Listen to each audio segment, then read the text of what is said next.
Welcome to The Explainer, everyone. I'm absolutely thrilled you're here today because we're going to unlock something pretty amazing. We are going to decode the hidden dynamic language painted right onto the asphalt beneath our tires. You know, we often take those white and yellow lines for granted, just kind of treating them as background scenery. But by the end of our time together, we're going to learn how to read the road like a beautifully written book. Let's get started. Here's our roadmap for this explainer.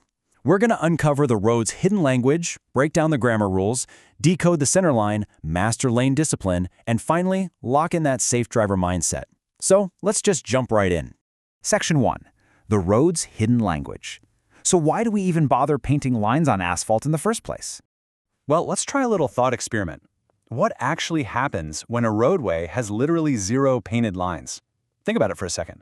You roll up to a busy intersection and the ground is just a blank black canvas. Where do you put your car?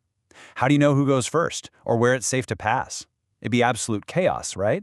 A driving environment that completely lacks visual communication is incredibly dangerous. This setup perfectly captures that chaos. Without markings, it's a total guessing game.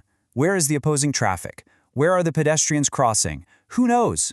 But shift your focus to the structured side. Instantly, there's order.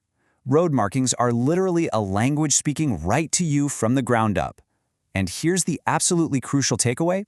Every painted line carries legal meaning. Ignoring a road marking is legally the exact same thing as ignoring a physical stop sign. Which brings us to Section 2, Grammar Rules of the Road.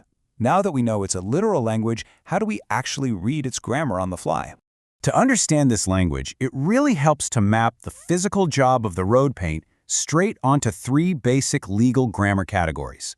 Essentially, every single line you drive over is legally doing one of three things. It's giving you separation, it's offering guidance, or it's enforcing a strict regulation. Let's break down that physical side first. What is the paint physically accomplishing? First, it separates traffic. It keeps cars from hitting each other head-on. Second, it warns you, giving you a heads up about approaching hazards or a lane ending. Third, it organizes traffic, creating order by telling you exactly where to turn or stop. And finally, it actually improves efficiency, acting like a funnel to let way more cars safely pass through the exact same physical space. Okay, now let's connect those physical jobs to our legal grammar. Here's a great pro tip for you. Before you make any driving decision, just ask yourself, what is this marking actually doing? Is it keeping us apart? Okay, that's separation. Is it pointing the way? That's guidance. Is it laying down a law? That's regulation. If you can make categorizing these lines second nature, your reaction time and decision-making are going to improve drastically. Moving right along to Section 3, Decoding the Center Line. Let's apply this new grammar to the absolute most important safety feature on any two-way street. Take a look at this equation, because it completely busts a huge beginner myth out there. A lot of new drivers think a broken line means you must pass. No way. A broken line only gives you legal permission. You still have to add your own situational safety into the mix, checking your speed, your blind spots, oncoming traffic. Only when legal permission and situational safety line up perfectly do you actually get to overtake. The road gives the okay, but you have to guarantee the safety.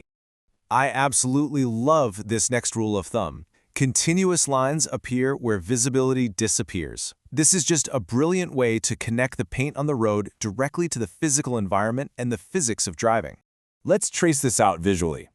Notice how we start with the green side, right? When your visibility is great, the road gives you a broken line. But as it gets harder to see, maybe you get arrows telling you to merge back in. And then bam, poor visibility. You hit a hill, a sharp turn, maybe a tunnel, and the road basically yells, "Do not cross." It turns into a continuous solid line. So as environmental danger increases, the road gets progressively more restrictive. So, to contrast them side by side, the broken line happens when you've got safe sight lines and a clear path ahead. It means crossing might be permitted. On the flip side, the continuous line is triggered by poor visibility. It's a hard, strict regulatory marking that means, nope, crossing is prohibited here. This chart breaks it all down, but honestly, the most crucial part is right down at the bottom. The biggest mistake rookies make with a broken line is assuming it means go right now. But as we just learned, it simply means permission, relying on your judgment. And the big mistake with a solid line, crossing it just because no cars look like they're coming. Actually, scratch that, it's more like thinking you know better than the paint. If it's solid, there is a physical hazard there you probably can't see yet. Trust the paint.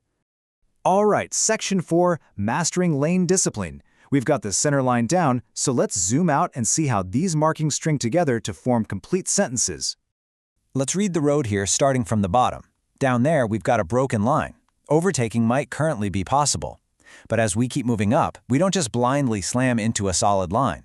The road warns us first. We see the curve, we see those merge arrows. That's the transition sequence. It's the road's way of saying, hey, your opportunity is ending. Get safely tucked back in. By the time you hit that solid line at the top, you should already be perfectly settled into your lane. And you know, it's not just about the middle of the road either. Think about the spatial logic. The center line handles oncoming traffic, sure, but those solid lines on the far outside, the edge lines, those are your absolute lifeline. If you're caught in heavy rain, thick fog, or it's pitch black out, those edge lines are exactly what keep you grounded and let you know where the driving environment actually ends. Which leads us perfectly to the golden rule of lane discipline. Drive in your lane until you have a safe, legal reason to leave it. Look at the car keeping its discipline, chilling in its nice, predictable safety bubble. Good discipline means people know what you're going to do.